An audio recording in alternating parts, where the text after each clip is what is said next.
فاطمہ وہ امام حسن کا ذکر پورا ہوا. اب چند دوسری باتیں تعزیے کے حوالے سے. میرے پاس ایک صاحب آئے, کہنے لگے مولانا حضور شیخ الاسلام علامہ مدنی میاں صاحب نے تعزیہ جائز کہا ہے, فلانے نے جائز کہا ہے, فلاں جائز کہتے. تعزیہ کا مطلب آپ جانتے ہیں, اس کا مطلب ہوتا تعزیت, پرسہ دینا, غم میں شامل ہونا. اعلیٰ حضرت رضی اللہ تعالیٰ عنہ فرماتے کہ تجدید غم حرام ہے, یعنی ہر سال غم کو تازہ کرنا حرام. اگر امام حسین کی یاد میں آنکھ سے آنسو نکلے اور دل میں درد ہو تو یہ جائز ہے, محبت ہے, ثواب ہے.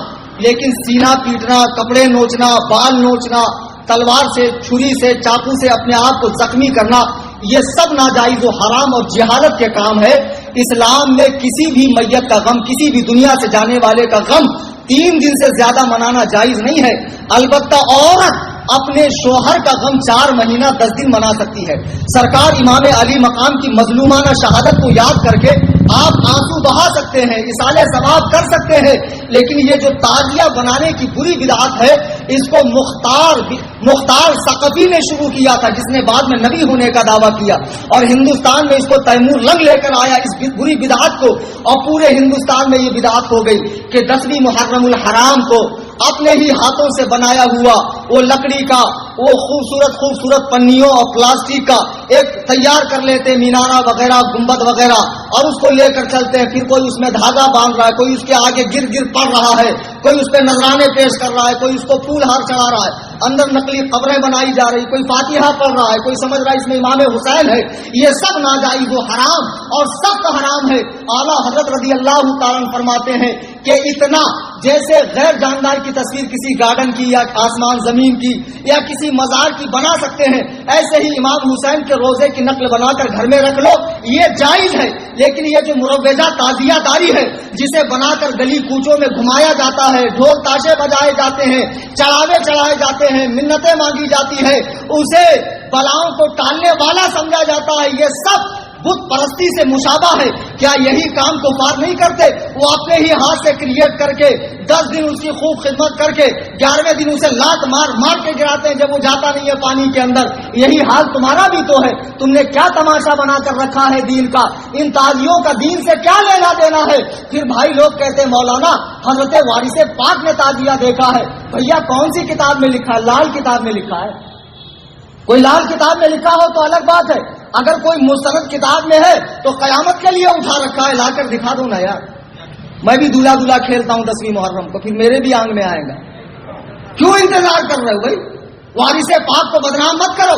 اور بالفرض اگر وارث پاک نے دیکھا بالفرض, تو وارث پاک نہ قرآن ہے, نہ حدیث ہے, نہ اجماع ہے, نہ قیاس شرعی. کسی کے ذاتی عمل کو دین میں حجت نہیں بنایا جا سکتا ہے. دین میں حجت بنے گا قرآن, حدیث, اجماع, قیاس. کسی کا ذاتی عمل دین میں حجت نہیں بن سکتا ہے. مولانا حشمت علی خان صاحب کو کوئی پرابلم تھی, انہوں نے اوجڑی کھانا شروع کیا ڈاکٹر کے مشورے سے. اس کا حل اوجڑی سے ہی تھا. بعد کے مریدوں نے اوجڑی کو سنت سمجھ لی. ارے بھائی انہوں نے کوئی پرابلم سے کھایا, سنت تھوڑی ہے اوجڑی کھانا, تو مکروہ تحریمی.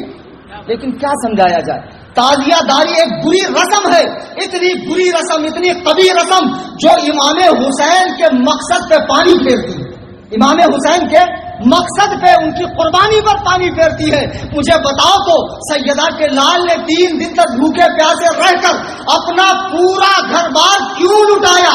اس لیے لٹایا کہ رسول اللہ کا دین ہرا بھرا رہے, قیامت تک رہے, لوگ فاسق و فاجر کی اطاعت سے بچے, لوگ دین میں بدعات و خرافات ایجاد کرنے سے بچے. آج وہابی دیوبندی کہتے ہیں سارے بدعاتی بریلوی ہے. بریلوی علماء بدعات نہیں کرتے, ان کے حلوے بند ہو جائیں گے, ان کے مانڈے بند ہو جائیں گے, ان کے ملیدے بند ہو جائیں گے. تم نے میری تقریر سنی ہے اور میں کتنا پکا بریلوی ہوں تمہیں معلوم ہے. میں اعلیٰ حضرت کی فکر کو عام کرتا ہوں, میں اعلیٰ حضرت کی تعلیمات کو عام کرتا ہوں. دیوبندیوں اعلیٰ حضرت کی کتابیں پڑھو. اعلیٰ حضرت نے جتنا بدعاتوں کا رد کیا ہے اتنا تمہارے مولویوں نے بھی نہیں کیا ہوگا. اعلیٰ حضرت نے اتنا رد کیا.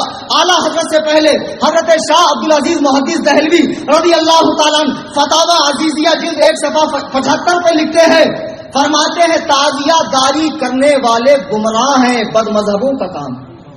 کون فرما رہے؟ شاہ عبدالعزیز. اور یہ ایسے عالم ہیں جن پہ سب متفق ہیں, کسی کا کوئی اختلاف نہیں. ناگپور کے چند مفتیوں کا ہو جائے, نابالغ مفتیوں کا تو الگ بات ہے. پھر اس کے بعد اعلیٰ حضرت امام احمد رضا خان فاضل بریلوی رضی اللہ تعالی عنہ جو حامی سنت اور ماہی بدعت ہے، بدعت کو جڑ سے اکھاڑ کر پھینکنے والے اور سنتوں کو زندہ کرنے والے، ارے مجدد ہوتا ہی وہ ہے جو سنت کو زندہ کرے، بدعت کو اکھاڑ کر پھینکے۔ آپ نے یہاں تک لکھا کہ تعزیے میں مدد دینا، اسے دیکھنا، اسے کندھا دینا، ساتھ چلنا، چڑھاوے چڑھانا، فاتحہ پڑھنا، گر گر پڑھنا، اس پر مال کو لٹانا، سب ناجائز و حرام ہے۔ تعزیے کی رکھی ہوئی مٹھائی کو کھانا منع ہے، اگرچہ حرام و شرک نہیں ہے لیکن منع ہے، اس لیے کہ جاہلوں کی نظر میں وہ تعظیم والی چیز ہے، تو جاہل کہیں تعظیم کی چیز نہ سمجھے، اس لیے اس مٹھائی کو بھی نہ کھایا جائے۔ یہ اعلیٰ حضرت امام احمد رضا کا فتویٰ ہے، لیکن ہمارے پیارے بھائی، ہمارے سنی بھائی، ہمارے کم علم بھائی جو تعزیہ کرتے ہیں وہ سمجھتے ہیں ہر چیز میں اعلیٰ حضرت ہی سختی کر رہے ہیں۔ بھیا ایسا نہیں ہے، تعزیے پہ فتویٰ صرف اعلیٰ حضرت کا نہیں ہے۔ ناگپور شہر کے بہت بڑے عالم حضور فقیہ اعظم ہند مفتی عبدالرشید فتح پوری رحمۃ اللہ، کون؟ ناگپور شہر کے ہی ہے نا، ان کا فتویٰ بھی ہے کہ تعزیے کا سامان مسجد میں رکھنا حرام، مسجد میں بھی رکھنا حرام، اتنی بری چیز ہے تعزیہ۔ ان کا ہی نہیں، مراد آباد، ہگلی، کرناٹک، بہار، یہاں تک کہ جملہ علماء اشرفیہ، علماء پاکستان، بمبئی، علماء منظر اسلام، یہ سارے فتاوے ہمارے پاس موجود ہیں۔ اب کوئی کہہ رہے ہیں کہ بھیا فلاں نے حضرت نے جائز فرمایا ہے، مدنی میاں صاحب نے، ان کے بھائی نے۔ آپ کو پتا ہے مدنی میاں کے پیر و مرشد کون ہیں؟ حضور سرکار کلاں سید مختار اشرف صاحب رحمۃ اللہ علیہ، بڑی عظیم شخصیت۔ ان کا فتویٰ معلوم ہے آپ کو کیا ہے؟ حضرت سید مختار اشرف صاحب کچھوچوی رحمت اللہ علیہ فرماتے ہیں کہ امور تعزیہ میں، تعزیہ کے کاموں میں مدد دینا حرام، تعزیہ کو مسجد کے اندر لانا، اس کی تعظیم کرنا حرام، حتیٰ کہ بنیت تعظیم دیکھنا حرام، اسے کوئی علاقہ نہیں ہے۔ سیدنا امام حسین رضی اللہ تعالیٰ عنہ سے یہ حضرت سید مختار احمد کی چھوچوی رحمت اللہ علیہ فرما رہے، ہماری مت مانو، بڑوں کی مانو، اللہ کے بندو، تم امام حسین کی روح پاک کو کیوں تکلیف دے رہے ہو؟ مجھے بتاؤ، کیا سیدہ کے لال نے اسی لیے قربانی دی تھی؟ تم دارو پی کے، چرس پی کے، گانجا پی کے، سال بھر ٹانگ اوپر کر کے سوتے رہو، نمازوں میں نہ آؤ، مسجدوں میں نہ آؤ، حقوق العباد نہ ادا کرو، ماں باپ سے صلہ رحمی نہ کرو، پڑوسیوں کا حق ادا نہ کرو، جوا کھیلتے رہو، اور جب محرم کی 10 تاریخ آئے تب غم حسین مناؤ، تعزیہ نکالو، دین کا تماشا بناؤ، سڑکوں کو جام کرو اور لوگوں کو کہنے کا موقع دو کہ ہمیں کیا نام رکھتے ہیں، ان کے یہاں بھی تو یہ سب ہوتا ہے، سڑکوں کو جام کیا جا رہا ہے۔ اللہ کے بندو، خدا کی قسم، تعزیے میں مدد دینا بہت برا کام ہے، روح حسین کو تکلیف ہوگی۔ آپ کو معلوم نہیں، سر امام پاک کو تنے مبارک سے جدا کرنے کے بعد تلوار کی نوک پہ رکھ کر یزیدیوں نے کربلا کے میدان میں ڈھول بجائے تھے، یزیدیوں نے امام حسین کی قربانی کا مذاق اڑایا تھا، شراب کیا تھا، ناچے تھے، گائے تھے، اور پورے رقص و سرور کے ساتھ عبید اللہ ابن زیاد کے پاس کوفہ میں پہنچے تھے۔ بتاؤ 10ویں محرم کو یہ کام کس نے کیا تھا؟ حسینیوں نے کیا تھا کہ یزیدیوں نے؟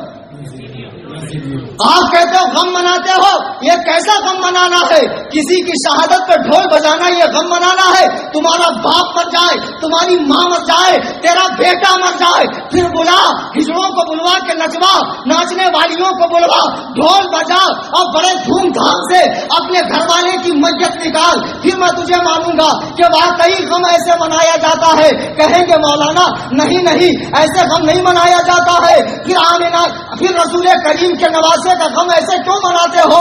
امام حسین کی قربانی کا مطلب یہ ہے کہ ان کے بتائے ہوئے طریقے پہ عمل کرو۔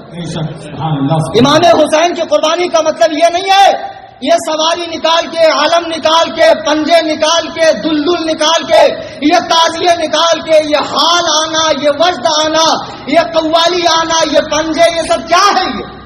یہ سب بدعت کی چیزیں ہیں، انہیں مٹا دو، مریا میٹ کر دو، ان کا دین سے کوئی تعلق نہیں۔ یہ امام حسین کی قربانی سے ہرگز اس کا کوئی لینا دینا نہیں ہے۔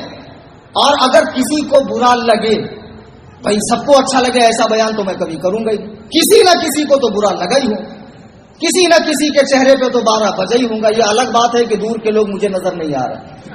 تو خدا کے لیے پیچھے مت بولنا اماں خالہ کی طرح پان پٹی پہ چائے پیتے پیتے غلط بولے مولانا، نہیں بولنا چاہیے تھا. خود مولانا سے ہی آ کر بول دو، اپنے ڈاؤٹ کلیئر کر لو. اور بھیا اگر تمہارے پاس کوئی دلیل ہے تو لا کر مجھے دے دو، ہم جماعت علماء بھی وہ کریں گے.